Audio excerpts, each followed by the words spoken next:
Я не могу уже, просто я так хочу домой, блядь, с этой страны ебаной, нахуй, к вам А нельзя оттуда уехать, сказать ему, я не хочу больше, блядь, служить. Кис, ты понимаешь, тут, блядь, если заднюю сдашь, мне кажется, мне тут этот барсук ебучий, нахуй, он сам расстреляет, нахуй. Тут А почему он пиздец, вас не ведет я домой? не буду тебе говорить ничего, нахуй, я не знаю, потому что, понимаешь, такая хуйня прошла, в плане того, что ВДВ вроде как задача не справилась, потому что там рассчитывали за 3 дня все взять, нахуй, а мы 16 дней уже здесь.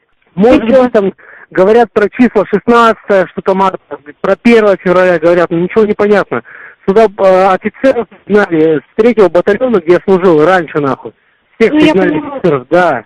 Я не знаю, что вам там пишут, посылки до нас еще не пришли, ебать. Мне главное, что дай бог выжить, нахуй, и вернуться к вам, потому что я уже не могу, нахуй. Я так хочу к вам домой, ебать. Просто хочу домой, ебать. Блядь, ну почему он вас не ведет домой, если вы не справляетесь?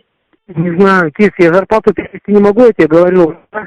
Ну, тут, короче, платят $53 в сутки. Да какая разница, сколько там платят? Да что ты нервничаешь, не нервничай, прекрати.